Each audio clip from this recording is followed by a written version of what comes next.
नमस्कार। आज हम एक बहुत ही दिलचस्प और कहना चाहिए चर्चित विषय पर बात कर रहे हैं। आकर्षण का सिद्धांत यानी लॉ ऑफ अट्रैक्शन। हाँ, बिल्कुल द सीक्रेट जैसी किताबों ने और फिर इंटरनेट ने इसे बहुत पॉपुलर कर दिया है। सही कहा। और इसका जो मूल आइडिया है वो सुनने में तो बड़ा सीधा लगता है कि भाई जैसा आप सोचते हैं वैसे ही आप अपनी जिंदगी में खींचते हैं, आकर्षित करते हैं। हाँ, पॉजिटिव सोचो पॉजिटिव होगा, नेगेटिव सोचो तो नेगेटिव। एग्जैक्टली। पर सवाल यही उठता है कि क्या ये वाकई कोई कॉस्मिक लॉ है या ये सिर्फ हमारे मन का, हमारे मनोविज्ञान का खेल है? ये एक बहुत बड़ा सवाल है। तो आज हम इसी की गहराई में उतरेंगे, समझेंगे कि ये है क्या असल में, इसके पीछे का साइंस या मनोविज्ञान क्या कहता है, और सबसे जरूरी बात, क्या सिर्फ सोचने से काम चल जाता है या मेहनत का कोई रोल है भी या नहीं? हाँ, या मेहनत ही सब कुछ है। चलिए इसी को आज खंगालते हैं। तो शुरुआत करते हैं कि ये सिद्धांत कहता क्या है।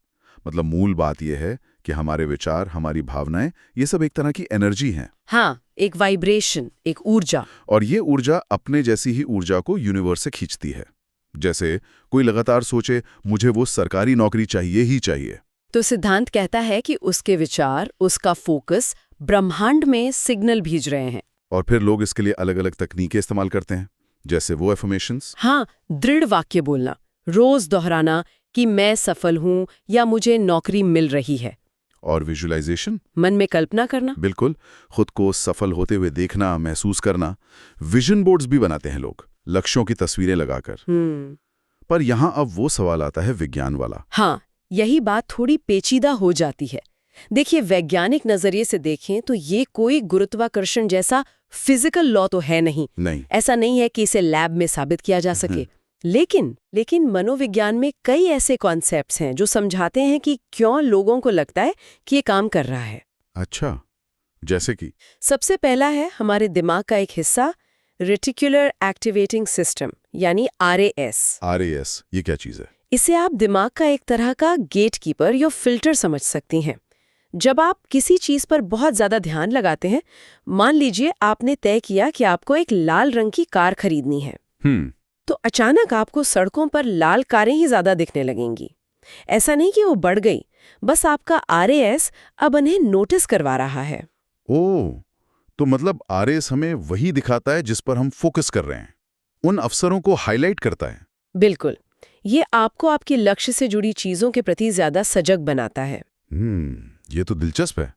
और दूसरा है सेल्फ फुलफिलिंग प्रोफेसी, मतलब स्वयं सिद्ध भविष्यवाणी। ये कैसे काम करता है? जब हम किसी बात पर बहुत गहरा यकीन कर लेते हैं तो हमारा जो बर्ताव है ना, वो अनजाने में ही उस यकीन को सच साबित करने की दिशा में बदल जाता है।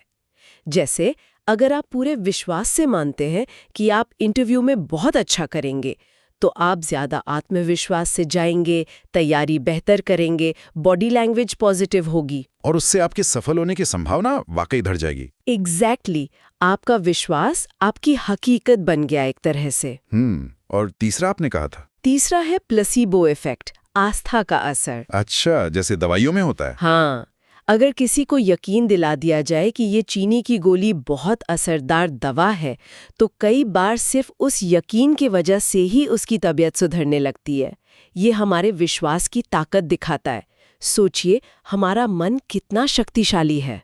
बिल्कुल। और ये तीनों चीजें, RAS, self fulfilling prophecy, placebo effect, ये मिलकर समझाती हैं कि क्यों आकर्षण का सिद्धांत कुछ लोगों के लिए काम करता हुआ महसूस होता है। और इसके फायदे भी साफ हैं, है ना? एक तो पॉजिटिव सोचने की आदत पड़ती है। हाँ, वो तो है। लक्ष्यों को लेकर क्लैरिटी आती है, रोज एक मोटिवेशन, एक फोकस बना रहता है। और जब आप उम्मीद पर ध्यान देते हैं तो डर और चिंता अपने आप कम होने लगते हैं, तनाव घटता है। ये सब तो बहुत अच्छा लगता है सुनने में, लेकिन एक लेकिन जरूर है यहाँ। बिल्कुल है, और वो लेकिन बहुत जरूरी है समझना।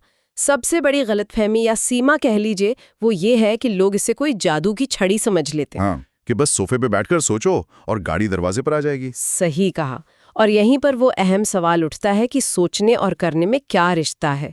क्या सिर्फ सोचने से परिणाम मिल सकता है?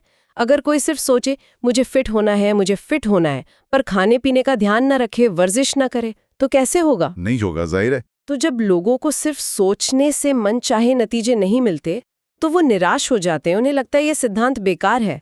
तो असल में ये सोच प्लस एक्शन का फॉर्मूला होना चाहिए। बिल्कुल। इसे सोच से प्रेरित एक्शन का सिद्धांत समझना चाहिए, ना कि सिर्फ सोच का। बिना एक्शन के सोच अधूरी है। तो फिर इसे सही तरीके से कैसे इस्तेमाल करें, मतलब सोच और मेहनत का तालमेल कैसे बिठाएं? हमारे स्रोत कुछ कदम बताते हैं। पहला तो है, लक्ष्य एकदम साफ होना चाहिए। हाँ, अस्पष्ट नहीं, जैसे मुझे अमीर बनना, ये काफी नहीं है। सही, बल्कि ये कि मुझे अगले 1 साल में अपनी आमदनी 20% बढ़ानी है, इसके लिए मैं ये कदम उठाऊंगा। एकदम स्पेसिफिक। दूसरा, रोज एफर्मेशंस दोहराना, पर सिर्फ रटना नहीं बल्कि उसे महसूस करना। हाँ, भावना के साथ मैं मेहनत कर रहा हूँ और मुझे सफलता मिल रही है। तीसरा, विजुअलाइज करना, यानी कल्पना करना। खुद को सफल होते हुए देखना, उस एहसास को जीना। चौथा, और शायद सबसे जरूरी, एक्शन लेना। हाँ, ये सबसे महत्वपूर्ण है। बिना इसके बाकी सब बेकार है। रोज अपने लक्ष्य की तरफ कुछ ना कुछ ठोस कदम उठाना, प्लान बनाना, उस पर टिके रहना, मेहनत करना। और पांचवा, धैर्य और विश्वास रखना। ये भी जरूरी है, क्योंकि नतीजे आने में समय लग सकता है, एकदम से कुछ नहीं होता। तो अगर हम इन सबको समेटें तो क्या निष्कर्ष निकलता है? क्या आकर्षण का सिद्धांत सच में काम करता है? देखिए, जवाब शायद हाँ भी है और ना भी, या कहें ये अधूरा सच है। ये इस मायने में काम करता है कि ये एक बहुत शक्तिशाली मानसिकता, एक माइंडसेट बना सकता है। हाँ, एक पॉजिटिव फ्रेम ऑफ माइंड। बिल्कुल, ये आपको आशा देता है, प्रेरित करता है, आपको वो काम करने के लिए उकसाता है जो लक्ष्य तक ले जाएंगे। आरएएस को एक्टिवेट करता है, सेल्फ फुलफिलिंग प्रोफेसी को गति देता है। तो ये कोई बाहरी जादू नहीं है जो चीजों को खींच रहा है? नहीं, मेरे ख्याल से तो नहीं। बल्कि ये आपके अंदरूनी मनोवैज्ञानिक शक्तियों को जगा रहा है, ताकि आप खुद मेहनत करके वो चीजें हासिल करें। एकदम सही कहा आपने। ये मनोविज्ञान और आपकी इच्छा शक्ति, आपकी मेहनत का मेल है। ये कोई चमत्कार नहीं बल्कि एक टूल है। हाँ, एक मानसिक टूल जो आपको विश्वास दिलाता है कि आप कर सकते हैं, और फिर आपको वो करने के लिए एक्शन लेने में मदद करता है। विश्वास आपको शुरुआत देता है, मेहनत मंजिल तक ले जाती है। बिल्कुल, बिना मेहनत की सोच सिर्फ एक सपना है, लेकिन विश्वास के साथ की गई मेहनत हकीकत बन सकती है। तो चलिए आज की इस बातचीत को यहीं समाप्त करते हैं, लेकिन जाते जाते एक सवाल छोड़ जाते हैं सबके सोचने के लिए। अगर हमारे विचार, हमारी सोच, चाहे अनजाने में ही सही, हमारी हकीकत को, हमारे अनुभवों को कुछ हद तक आकार दे सकती है, तो हम हर रोज, हर पल अपनी दुनिया को कैसा बना रहे हैं?